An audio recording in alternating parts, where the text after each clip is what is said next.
SI-MLA പോരിൽ അന്വേഷണ report city police കമ്മീഷണർക്ക് കൈമാറും. SI ഷമീലിനെതിരെ വകുപ്പ് തല നടപടിക്കാണ് സാധ്യത. സംഭവവുമായി ബന്ധപ്പെട്ട് MLA അടക്കമുള്ളവരുടെ മൊഴി രേഖപ്പെടുത്തി അർജുൻ PS നൽകും കൂടുതൽ വിവരങ്ങൾ. അർജുൻ, വിശദാംശങ്ങൾ.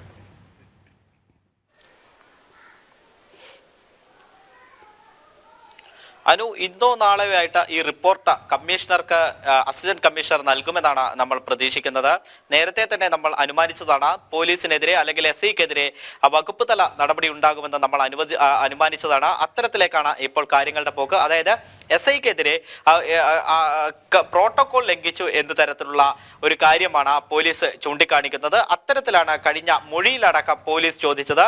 MLAയുടെ മൊഴി ഇങ്ങനെയായിരുന്നു: തന്നെ അപമാനിക്കുന്ന രീതിയിലാണ് SI പെരുമാറിയത്. പ്രോട്ടോകോൾ അടക്കം ലംഘിച്ചുകൊണ്ടാണ് SI തന്നോട് കയർത്തതെന്നാണ് MLAയുടെ മൊഴി.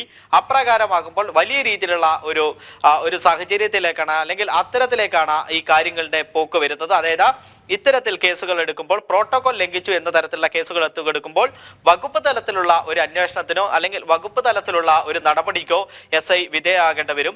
SIയുടെ മറുപടി, മൊഴിയെടുത്തപ്പോൾ SIയുടെ മറുപടി ഇങ്ങനെയാണ്: തനിക്ക് MLA അറിയില്ലായിരുന്നു, MLA ആരാണെന്ന് അറിയാത്തത് കൊണ്ട് പറ്റിയതാണ്, MLA മനസ്സിലാക്കാൻ കഴിഞ്ഞില്ല എന്നതായിരുന്നു SIയുടെ വാദം.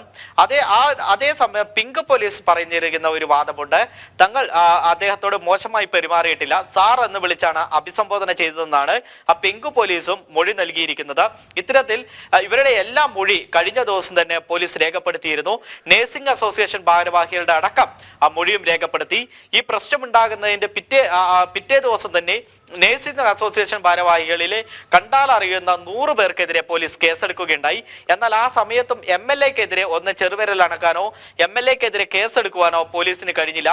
അതിനുശേഷം LDF കൺവീനർ EP ജയരാജൻ അടക്കം രംഗത്ത് വരികയും SIയെ രൂക്ഷമായ രീതിയിൽ LDF കൺവീനർ മറ്റൊരു രീതിയിൽ ആവർത്തിച്ചു. അത് പോലീസിന്റെ അന്വേഷണ റിപ്പോർട്ടിലും തെളിയുന്നു. ജനങ്ങൾക്കിടയിൽ നിന്ന് ജനാധിപത്യ രാജ്യത്ത് തെരഞ്ഞെടുക്കപ്പെട്ട ജനപ്രതിനിധിയെ സാർ എന്ന് അഭിസംബോധന ചെയ്തിട്ടും പോലീസിനെതിരെ കേസ്. തീർച്ചയായും ആ വീഡിയോയിൽ നിന്ന് നമുക്ക് വ്യക്തമാണ് MLA കൃത്യമായ രീതിയിൽ തന്നെ SIയോട് കയർക്കുന്ന വീഡിയോ നമ്മൾ കഴിഞ്ഞ ദിവസം തന്നെ പുറത്തുവിട്ടിരുന്നു. അതായത് SIയോടും അവിടെയുള്ള വനിതാ പോലീസുകാരോടും അടക്കം വലിയ രീതിയിൽ രൂക്ഷമായ രീതിയിൽ തന്നെ സംസാരിക്കുന്ന MLAയുടെ വീഡിയോ കഴിഞ്ഞ ദിവസം തന്നെ പുറത്തുവിട്ടിരുന്നു. അതിന് ശേഷമാണ് ഈ വീഡിയോ നിലനിൽക്കെയാണ് ജയരാജൻ അടക്കമുള്ളവർ ഇവരെ സപ്പോർട്ട് ചെയ്ത് MLAയെ സപ്പോർട്ട് ചെയ്യുകയും പിന്നീട് SIക്കെതിരെ രൂക്ഷമായ രീതിയിൽ വിമർശിക്കുകയും ചെയ്തത്. ഒരു തരത്തിൽ നമുക്ക് അനുമാനിക്കാവുന്ന ഒരു കാര്യം എന്നുള്ളത് വലിയ രീതിയിലുള്ള ഒരു പ്രഷർ ഇവർക്കുണ്ടാകാം, പോലീസിനുണ്ടാകാം. അതായത് SIക്കെതിരെ കടുത്ത നടപടിയിലേക്ക് നീങ്ങാൻ തന്നെ മുകളിൽ നിന്നുള്ള ഉത്തരവുണ്ടാകാം. അത്തരത്തിലായിരിക്കും പോലീസ് ഇനി നീങ്ങുക. എന്തിനാ തന്നെയും അസിസ്റ്റന്റ് കമ്മീഷണറാണ് ഈ പരാതി അന്വേഷിച്ചത്. MLAയുടെ പരാതിയിലാണ് അന്വേഷണം. പരാതി അന്വേഷിക്കുകയും ഇപ്പോൾ മൊഴിയെടുക്കുകയും ചെയ്തു.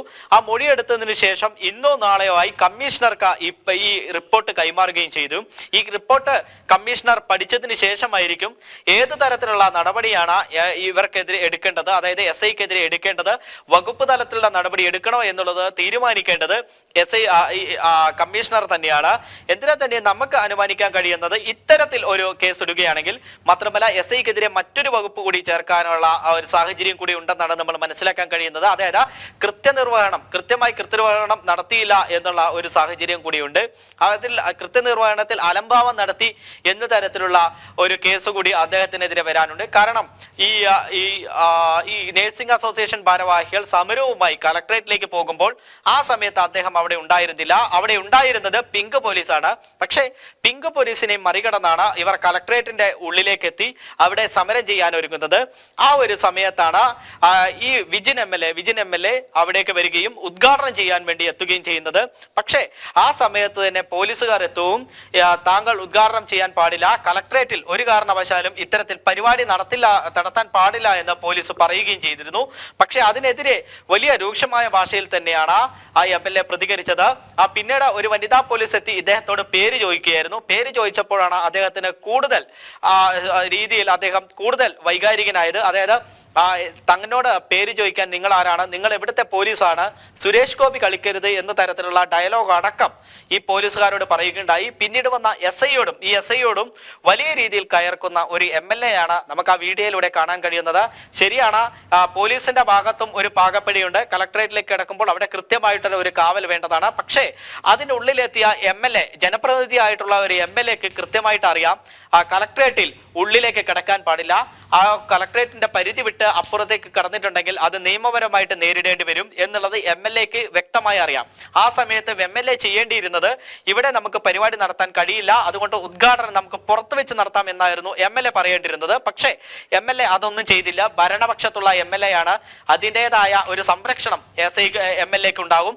അതുകൊണ്ട് തന്നെ MLA അവിടെ വെച്ച് തന്നെ ഉദ്ഘാടനം ചെയ്യാൻ തീരുമാനിക്കുകയായിരുന്നു. അതിനുശേഷമാണ് പിന്നീട് പോലീസ് വന്ന് അവരോട് ഉദ്ഘാടനം ചെയ്യാൻ പാടില്ല എന്ന തരത്തിലുള്ള കാര്യങ്ങൾ പറഞ്ഞത്. പക്ഷേ MLAയുടെ മൊഴി പ്രകാരം തന്റെ മൈക്ക് തട്ടിയെടുത്തു എന്ന തരത്തിലുള്ള മൊഴിയാണ് MLA നൽകിയിരിക്കുന്നത്. ഇതിൽ നിന്നും പോലീസുകാർക്ക് അവിടെ നിസ്സഹായരാണ്. പോലീസിന് കൃത്യമായി തങ്ങളുടെ ഡ്യൂട്ടി ചെയ്തേ കഴിയുള്ളൂ. അതുകൊണ്ടാണ് അദ്ദേഹത്തോട് ഇറങ്ങിപ്പോകണം, ഇവിടെ നിന്നും പ്രസംഗിക്കാൻ പാടില്ല, ഇവിടെ നിന്നും ഈ പരിപാടി ഉദ്ഘാടനം ചെയ്യാൻ പാടില്ല എന്ന തരത്തിലുള്ള കാര്യങ്ങൾ പോലീസ് വിശദമായ റിപ്പോർട്ട് നൽകിയത്.